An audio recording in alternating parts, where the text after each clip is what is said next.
I was asked to speak, and I think probably a little bit, perhaps I wasn't careful enough. I picked up a title which I hope I will be up to discuss the ups and downs of liberal democracy. Will the end of history ever end? It's a very serious subject. But so let me start, as it is the first thing in the morning, with a little story. It's from my holidays. This summer, I won't bother you with too much personal stuff, but it was my wife's round birthday, so I thought let's do something special. And I suggested we go to the United States, which provoked an immediate reaction from my mother, who's a very principled person. She said, how can you go to this country while this horrible person is a president? My mother, she's a very principled person. I've been at the receiving end of her principles throughout my childhood.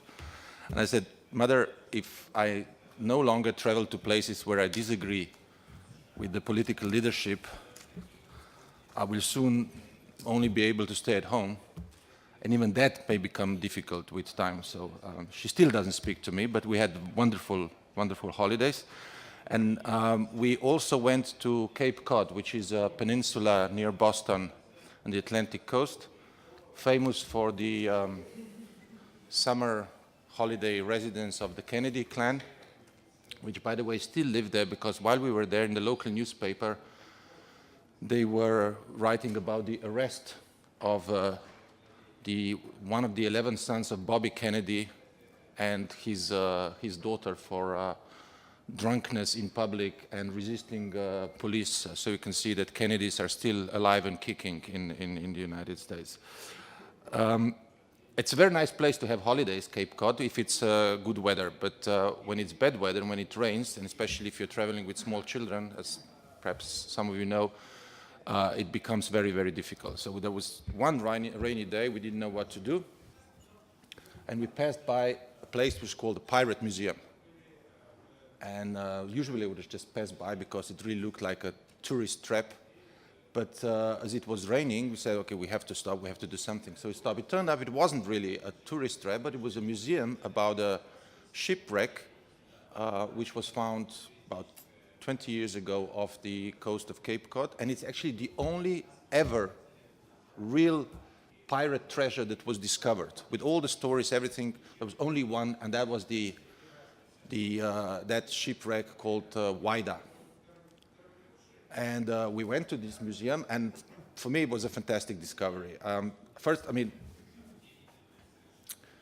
the Whydah, it was about this golden age of piracy, which I don't know if you know, it was actually very short. It was between 1650 to 1720, about 60, 70 years. We have 100 years of pirate movies about a period that only lasted half that time. You know, like the actual Caribbean pirates were a very short-lived experience. But during that time, the ship Whydah was built in 1715 in London by a guy who was called Sir Humphrey Morris, who was a member of parliament, but also a leading slave trader, slave merchant, which obviously at the time it was not unusual to combine a political office with the less, shall I say, respectable engagements such as slave trading. He was a leading slave trader, and he had this ship Whydah built for the purpose of triangle trade, which was going from Europe, taking textile and manufactured products to West Africa, selling it to Africa, buying slaves, taking slaves to North America, to New England, and then taking tobacco and cotton back to Europe. So there was this triangle trade, and while they were doing this, in early 1717, the ship was conquered by a pirate captain called Samuel Black Sam Bellamy. And he took over this ship, turned it into a pirate's ship, and then used it for only about 2 or 3 months, because in April 1717, the ship sunk in a horrible storm off the coast of Massachusetts and sank with 146 people on board. 144 have drowned and died. 2 have survived. One was soon after hanged. The other one was sold to slavery. It was a Native American, a young one. But the others died. Now,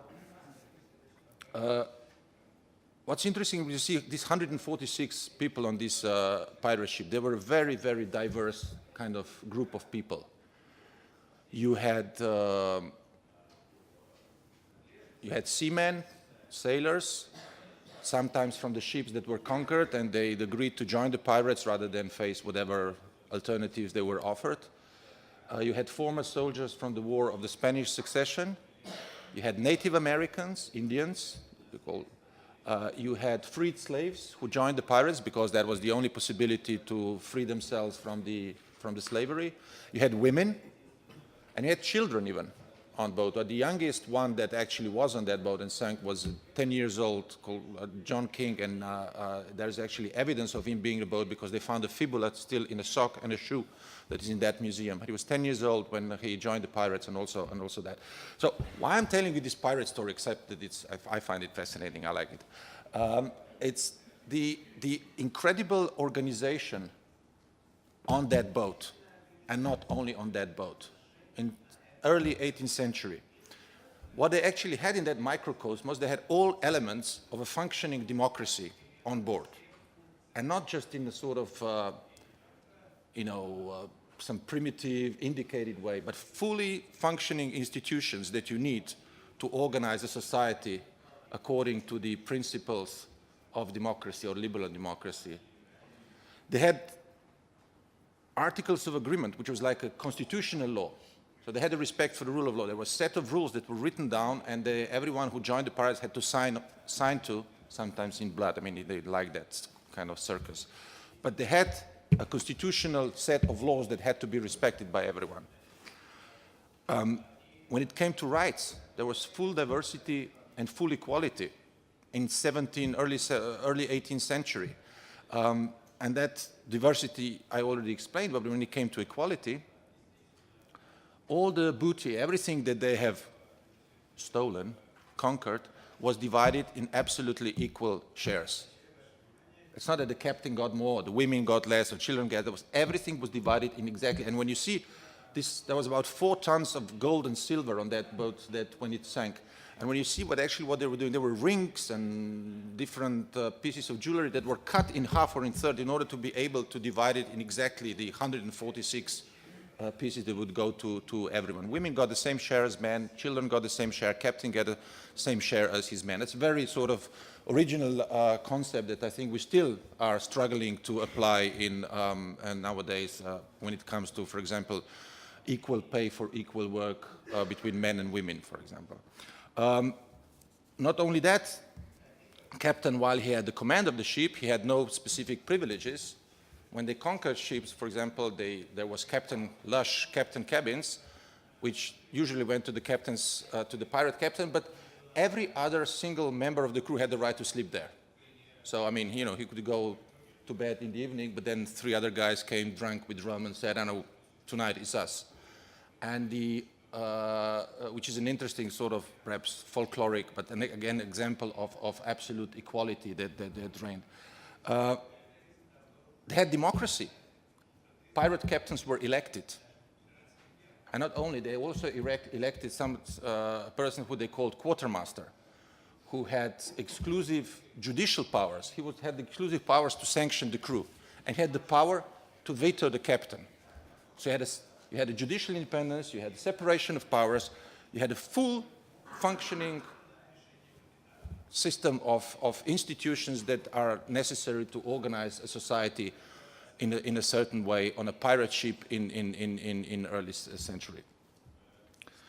I know at the time when, as I mentioned, there was a parliament in London filled with, they're very proud of their 400 years and I don't know how many years of democracy, and rightly so. I bow my head, but I mean, obviously filled with slave traders and so on, which perhaps should also be remembered. In France at the time, there was still completely deeply feudal society with the kings exercising divine rights, extending to whatever interactions and they could have with their subjects, kings working very hard to provoke a revolution which came a few decades later and cost them their heads.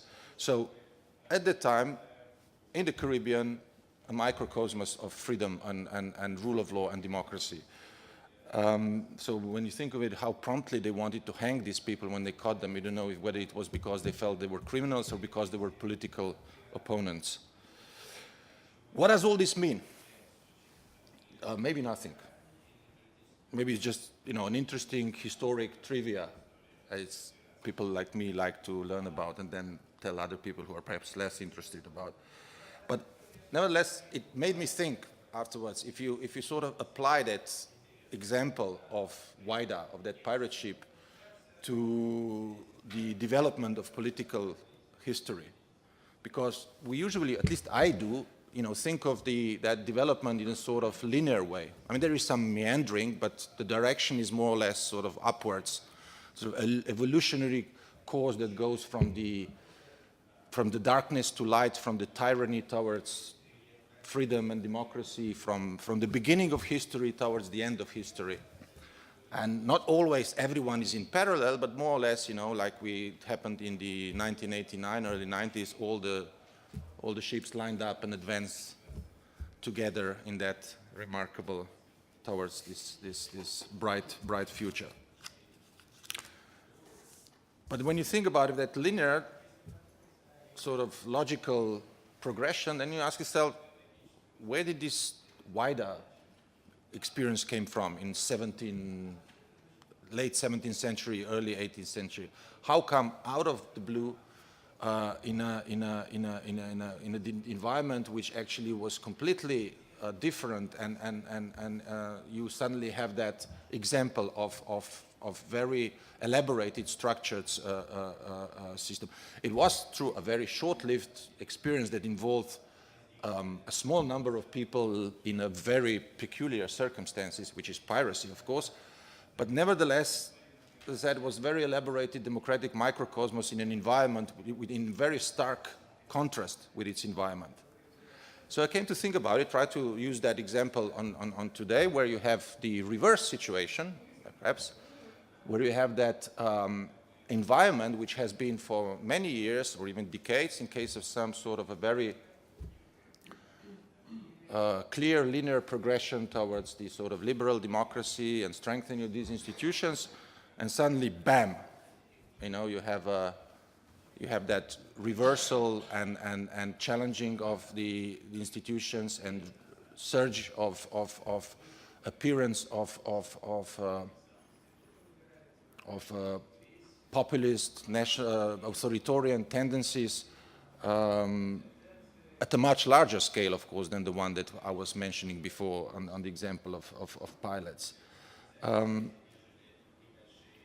So there's two ways to then, when you make that analogy, a little bit twisted and forced, but nevertheless, there are two ways how you can interpret that. The positive one, of course, is to say, well, this is just a little bump, temporary interruption in the otherwise clear progression towards the sort of strengthening of democratic institutions, of the liberal institution, of the liberal democracy. And then there's a more disquieting, more worrying alternative explanation, is that it was that 60, 70 years of constitutional parliamentary democracy based on independent judiciary, free media, and so on, that was an interval in the otherwise dominating course of more authoritarian politics. That actually what we are now doing is, sitting on our little pirate ship, just before the storm or during the storm, coming to bringing our experience with democracy to an end.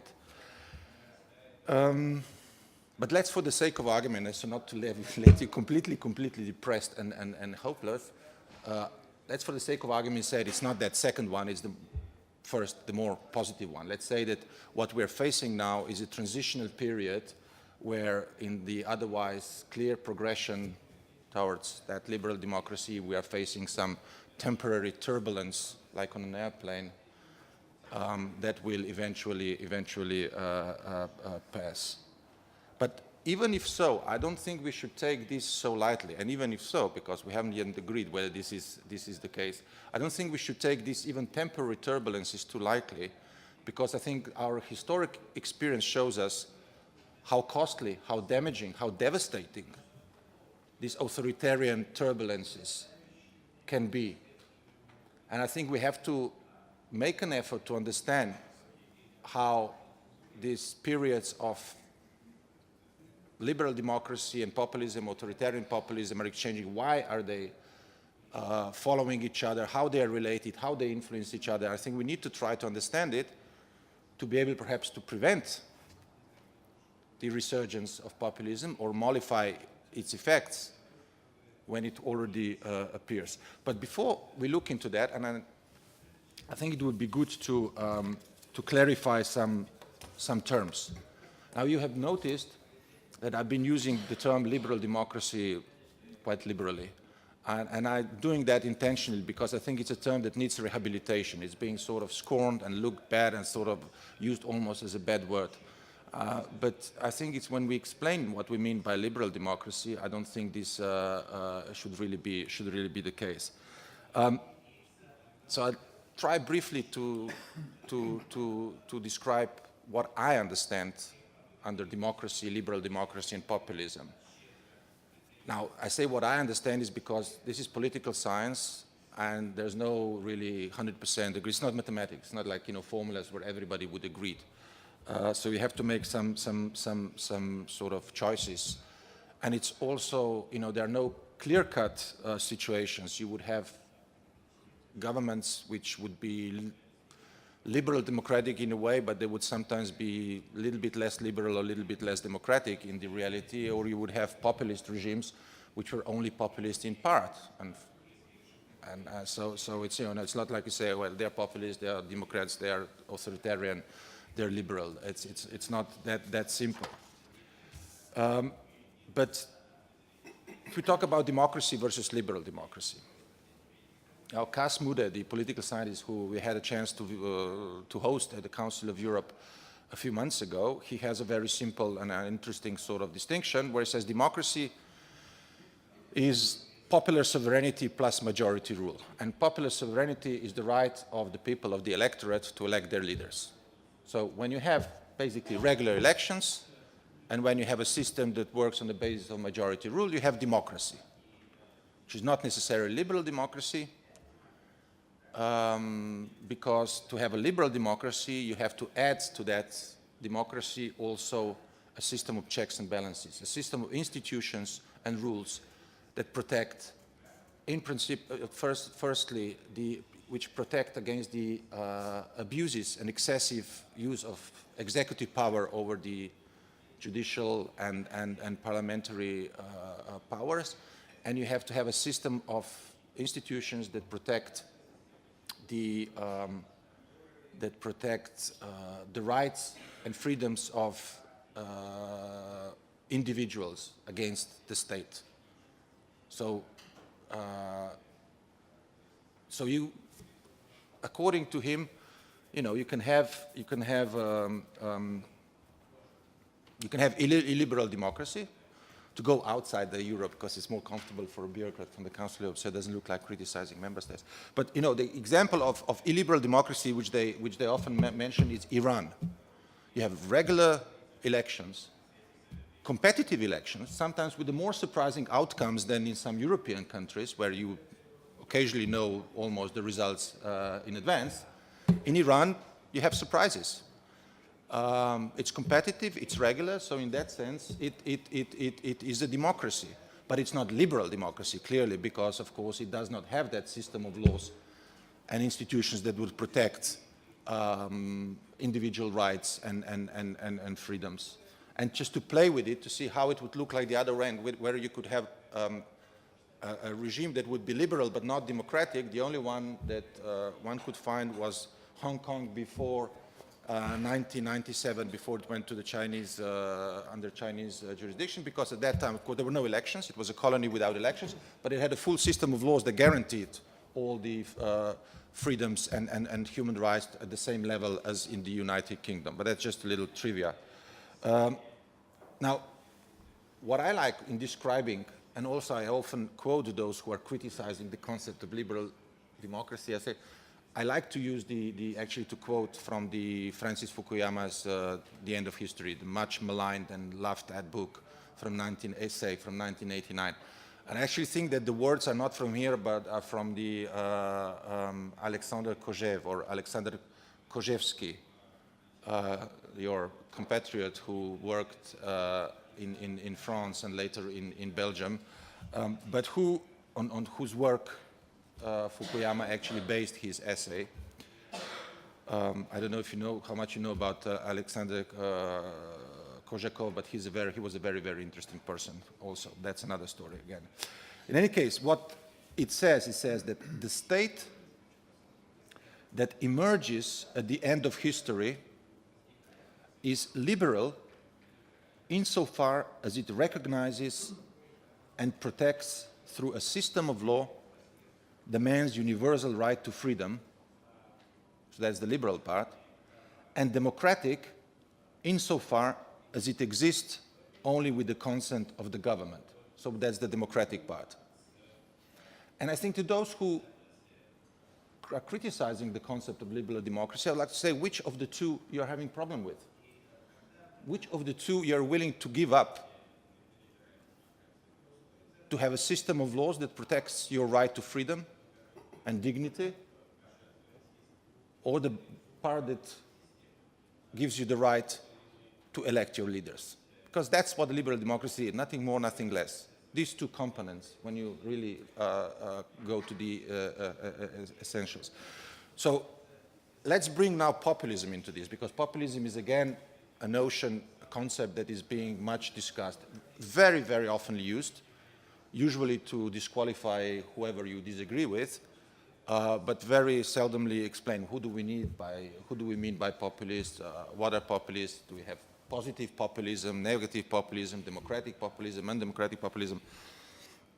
So we tried to sort of find a definition, again, that was a definition that we said that's what we mean by, and by we here I mean the Council of Europe, because we did that for the purpose of the report of the Secretary General on the state of democracy, human rights and the rule of law, which was presented to the Committee of Ministers in May, and which now exists also in Russian. So you are invited to look at the site of the Council of Europe and consult it, because I think it really gives you a state of affairs where our member states are with regard to these pillars of liberal democracy, democratic security or liberal democracy, because it has 5 chapters: independent judiciary, media, civil society, political institutions, and inclusive society. We call that the pillars of democratic security, but if you look at it, it's also their pillars of liberal democracy. So in that report, which this year was focused on the threat of populism to democracy, human rights, and rule of law in Europe, we worked out, shall I say, an understanding, a definition of populism, which basically means that the populists are those who claim an exclusive moral representation of the people. In short, they say, there are those who claim, I am, or we are, the only real representatives of the real people. We know who the people are, we know what people want, and we're the only ones who has legitimacy to represent them. And it has 2 elements and 2 consequences. Now, in order to do that, you have to polarize society. In order to make that populist paradigm to work, you need to have the real people, the true people, the virtue people on one side, and you have to have the enemy. usually the corrupt elites or the foreigners or whoever, basically somebody who is a threat to that true people and whom only populists can protect. And the consequence of that paradigm is that the populist, by being the only legitimate representative of the people, can delegitimize any political competition and opposition. Because if I'm the only one who can represent the people, everybody else is an enemy of the people. Even more, that exclusive moral representation of people allow them to put themselves above the system of checks and balances. Judiciary, which attacks me, attacks the people. And you know, you saw in the United Kingdom after Brexit, when you had these big headlines of judges, photos of judges, enemies of the people. It's a perfect example of that logic of the people and their representative would be above the law. When media, mainstream media, Lügenpresse they called them in Germany some time ago, criticize these politicians, they are the enemies of the people. Like or they are the fake news press and so on, and they are in the United States. When civil society exercises its responsibility in scrutinizing the public space and contributing to public life, and that contradicts with the interest of the populist politicians, they are the enemies of the people. You may know something about that from your experience. Political functioning of political institution, of course, is affected because the whole system of separation of powers doesn't work, because, of course, the executive power, which is under control, direct control of the majority, will then dominate and overcome the other two. So you have the political institution that dysfunction. And another consequence, of course, is that also all the external mechanisms and rules that may be seen as curtailing or limiting the power of the populist politician are also being disregarded or played down. I'm talking in particular international organizations, international law, and you can see these tendencies more and more that this is being challenged. That the notion that states should organize their interaction through a system of international law and through international institutions is being challenged, is being undermined in different parts. And I think also to some extent Brexit is an example of that. The US policy of America, US first and so on, and you have that also in other parts of Europe where international law, including the human rights protection, is being challenged in different places. So that's what for the Secretary General of the Council of Europe is populism.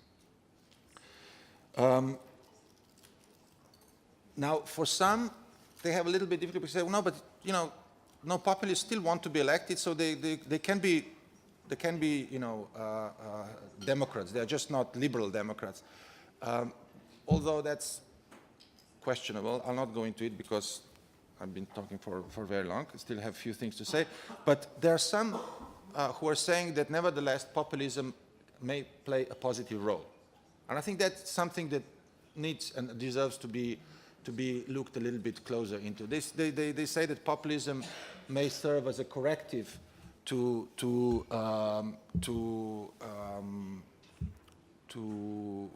liberal democracy, firstly because it may mobilize sectors of population that have been left outside the political realm, political activity, that have been marginalized, and populists reach out to them and bring them back into the political life, which is true that something happens. And they also say that they bring sometimes they bring into the realm of political realm some issues that have been left aside or ignored by the liberal democratic regimes. They often say, for example, migration, which is true, has not been something that democratic governments were willing to deal with very much, and was sort of set aside until it came to the point where it created difficulties, and that was seized by populists. Now, that arguments how populism is a corrective, is sort of always can be have a positive effect in democracy. I'm a little bit skeptical. You know, it's a little bit, for me, it's like to say that caries is a corrective for poor dental hygiene. You know, it's like the mother would say, my son, he doesn't brush his teeth, but luckily he got caries, you know, so now we know that. I think the idea should be that you brush your teeth, not wait until they start to hurt before you act. So, but what I think we can see as a populism as an opportunistic response to the problems, to the opportunities that were created by liberal governments.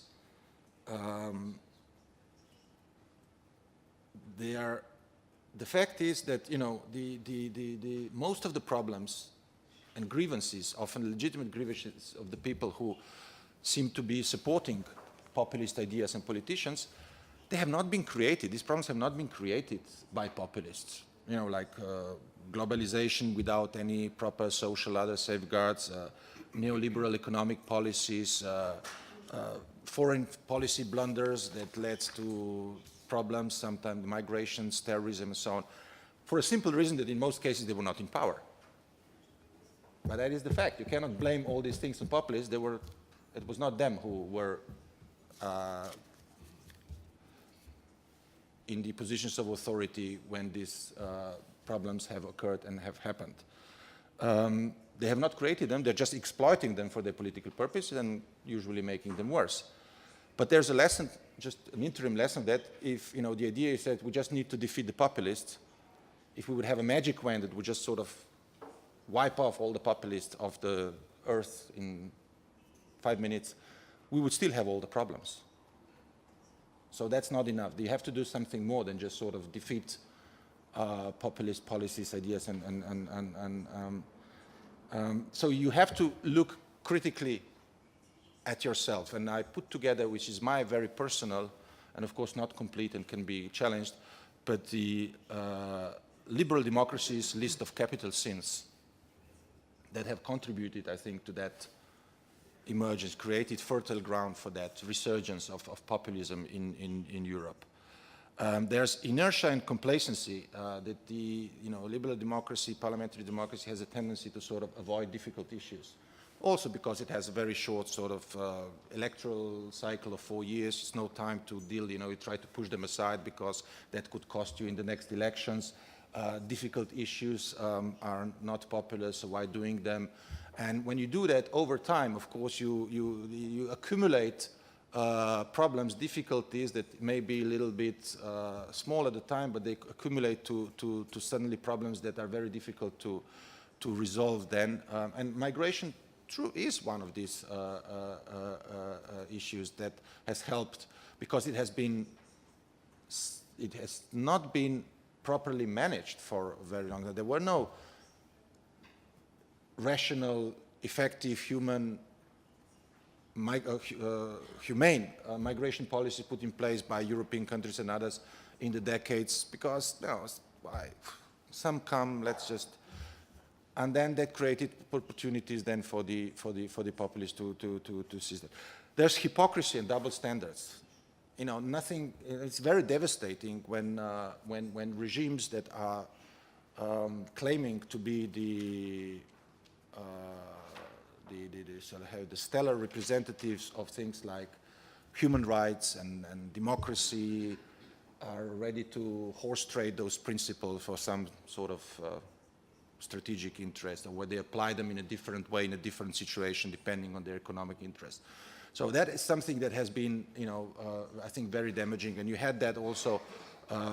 One example that we've seen was with the United States and the war on terror, as President Bush saying, where all the standards of human rights and so on had been cast aside because, hey, now it's serious. Now we have to forget, and that damages, of course, the credibility of the whole system. If you're doing that in a prolonged period of time, where you actually, behaving, do as I preach, not as I do.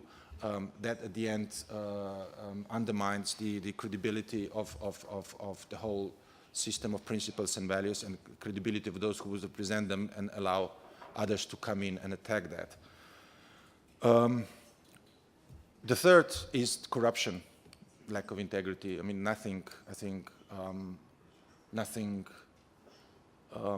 provokes, nothing deteriorates faster and more effectively people's trust in institutions than corruption of these very institutions. And again, it's something that we all sadly know too much about. Then there's economy.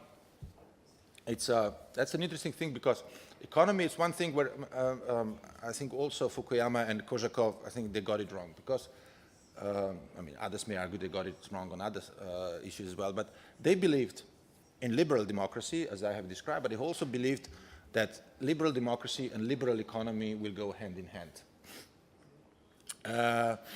And Kozhakov actually even wrote that he believed that the American economic model and social model was the ideal way to redistribute material wealth and combine it with effective liberal democracy. So that was the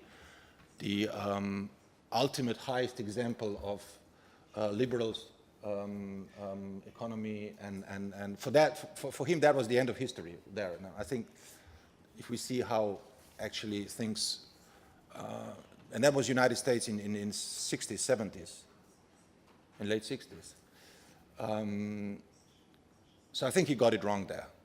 Fukuyama was even more blunt, or more, should I say, banal. He said that it's the state at the end of history is going to be liberal democracy plus everyone has Walkmans and VCRs.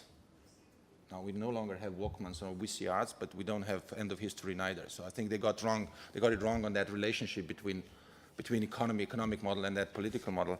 And there's, of course, especially this became with the appearance of, neoliberal, re-emergence of neoliberal economic tendencies that have been also making a comeback in the last years and decades, that are based on deregulation, low taxes, small state, and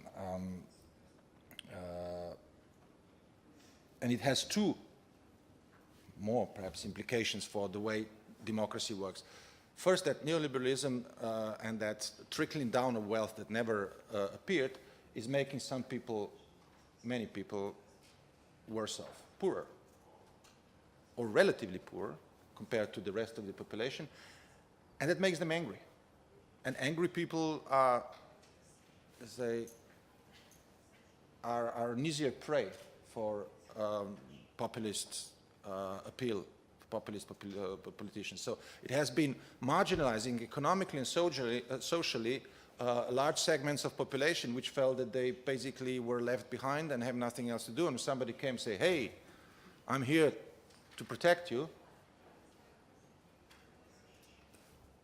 They say, yeah, let's go for it. The second thing is that the neoliberal, with that reduction of the role of the state and deregulation has done, is that it is shrinking the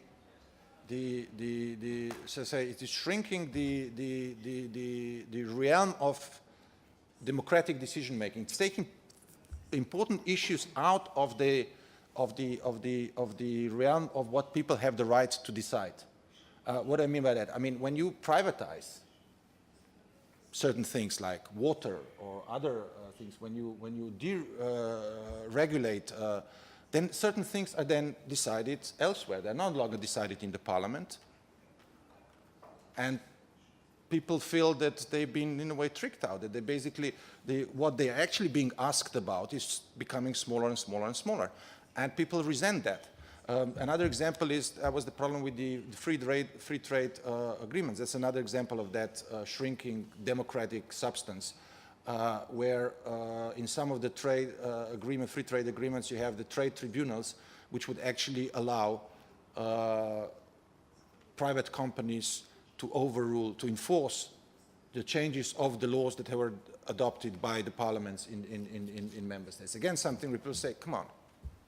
Why would I go to vote if actually these things can be neutralized in this way? So it's reducing of that democratic substance that is also pushing people in part towards populism. It's similar with technocracy. That's something that, you know, very often we talk about in the context of the European Union, which can be often done with best intentions, you know, but it's the idea, there's only one way of doing this. There are no alternatives. And we have seen that in the enlargement of the European Union, where, you know, 10 countries and then 11 with Croatia basically went through a process, a very important process of reforms, where there was very little democratic influence to be exercised in the way the countries will develop, because basically the process said, you have to do this, this, this, and this. And probably rightly so, and with the best intentions, but again, it had that negative effect, because it said, why do we have a parliament? Why would I go and vote if basically everything is decided by technocrats somewhere else? And that's a problem that the European Union will have to address because it is affecting its ability to function properly. And the last on this list of capital sins, I think, is that that our historic memory is so short, that the effectiveness of historic lessons is really losing its impact rapidly with years that they pass. That we should remember certain historic lessons from our own past much more clearly than we obviously do. So, what do we do about all this? I don't have really a clear answer. I haven't finished yet. Sorry. Yeah. What do we do? Quickly, I'll use the same list, just a couple of ideas. It's no solutions. I'm not the brilliant savant that or that would have the solution to all these things, but a couple of ideas. On this inertia and complacency, I think what we are missing, it's not going to on its own change, but what we're really also missing is leadership in Europe. When you think about the kind of people who have created that post-World War II political, institutional, social model in the Western Europe and then extended it to the whole of Europe, you have very few people of that league around today. You have very few people who would have the reason, courage, vision, statesmanhood to do things, to go against what seems to be the most comfortable, to go with the flow, but stand up and say, hey, perhaps it's time to think about where all this thing is going. Perhaps, because it is so attractive for politicians to let slide, because there's an immediate release of adrenaline that toying with populist idea can provide. There's a clear sugar rush, initial release of support that you can get with populist ideas. And more the politicians cannot resist that across the world. And you have very few people who are sort of, standing up against that and say, no, that's not really the way to go. So leadership, I think, is what we are missing. We may have some examples here and there, but we are far from having the critical mass to, I think, stand up and perhaps turn these things around.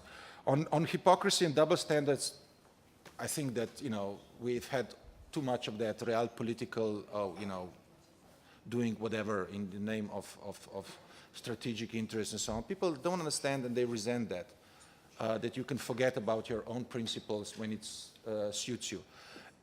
Now, when I say that, I'm not saying, I'm not a purist and absolutist. In politics, there are very often situations where there are no easy solutions, where there are no comfortable solutions, where you have to make hard choices. But in this situation, I think what the politicians should do is have much more honesty, much more transparency, and accountability for these decisions. So sometimes you have to do something that seems to be, questionable and maybe in conflict with somebody, but explain and take responsibility for your decisions. That would be already a step forward. On corruption, as I said, nothing undermines more people's trust in institutions and push them in the hands of others than corruption. And we have experience with that clearly also in the Council of Europe, including with our own institutions. And that's why one of the, key themes of the Secretary General's this year's report, 2017, on the state of democracy, human rights and rule of law will be on corruption, and that with specific emphasis on, in judiciary, media, role of media, but in media, role of judiciary in fighting corruption, but also corruption in judiciary, and so on in all the 5 pillars. On the economy, I'm not an economist. Council of Europe is not an organization for economic things, and there are many legitimate, perfectly probably doable ways of how to organize economic life and relations and policy in a society. It also depends on your political views and so on, so I'm not going to say this is good, this is not good. But I think that, you know, it's pretty clear that if you have a system that generates or perpetuates social injustice or strong perception of social injustice, you will have problems with the functioning of democracy. You cannot have the two things with a liberal democracy because it will be marginalizing people who will then become a problem because they will be an easy prey for alternatives to liberal democracy. Bureaucracy and technocracy, I won't go into bureaucracy, it's my favorite subject with Lena discussing. I mean, bureaucracy has a bad reputation, and from its conduct, rightly so, you know, but on the other hand, I mean, bureaucracy is a normal way how to organize. It's an instrument how to organize a democratic life or any other life in a state. The problem is, and that is unfortunately too often the case when bureaucracy is either ineffective because of incompetence, that happens, but that's a problem because it creates difficulty, or when it is even more often and even more dangerous when it is being as an instrument of power to bypass democratic institutions, and when bureaucracy is used as a weapon to suppress the functioning of democracy, to counter the functioning of democracy and suppress rights. I don't know, I mean, again, something that perhaps you are not completely unfamiliar with. And technocracy, which I said, is that this way of government of technocrats who say, you know, base everything on rational, we know what to do, here's what has to be done. It's very much present in the European Union, which you can understand, but then again, there is a difficulty, there is a time bomb in that, because people want a choice. People want to be able to decide. And when they are put in a situation where this seems to be taken away from them, they will revolt. Even if things are, you know, going well for them. I mean, the way how European Union was describing that problem with democratic legitimacy, they invented, or they call it, it's not a joke, called it something retroactive passive consent. So basically, the European Union adopts something without basically having proper democratic support for it, because there's no way, but it works fine, people are happy. So they retroactively agree to it passively by not objecting to it. And that worked quite well for some time because things were going well, then comes crisis, then comes problems, and it doesn't work anymore. So that's one thing that a European Union will have to address. They will have to find a way how to improve its democratic legitimacy and remove that democratic deficit. It's not going to be very easy because it's a problem of where you're going to look at for democratic legitimacy at the national level or at the level of the community of states which have been rather close some time ago, and they don't seem to be that close now when you look at the countries like the one we are sitting in. There's a few words on elitism that I will not say now, but because I want to have some also possibility for discussion. But just on the historic lessons, you know, as I said, we simply seem to be enabled to learn from our own mistakes. Now, you know, in a way, the situation is rather comfortable for the populism because it's opportunistic. They can just sit down and wait until liberal democracy will mess up, and it will, and then they can seize the opportunity. The other way around, it's not that simple because I don't think that the liberal democracy right now can just say, hey, you know, okay, now they're trying this populist authoritarian rule, it's going to end up badly, so we just have to sit down and wait until that happens and then we'll come back. Because what we know from history that this will happen. I actually think it will.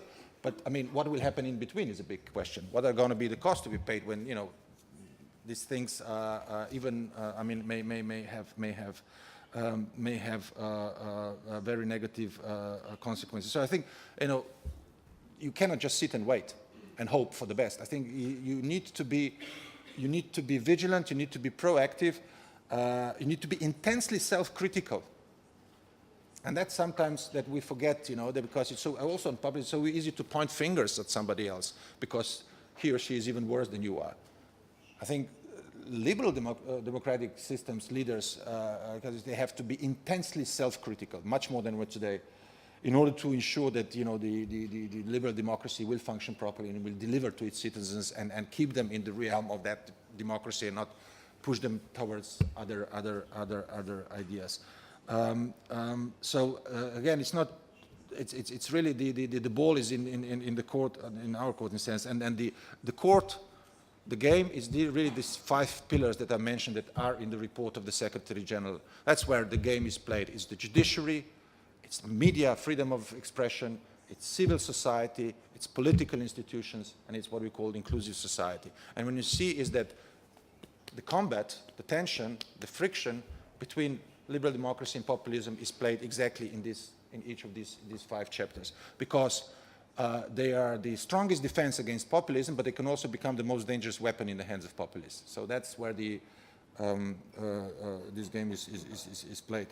So I say I nevertheless believe in a wider theory, in the pirate theory, that actually what we're seeing now is a temporary thing.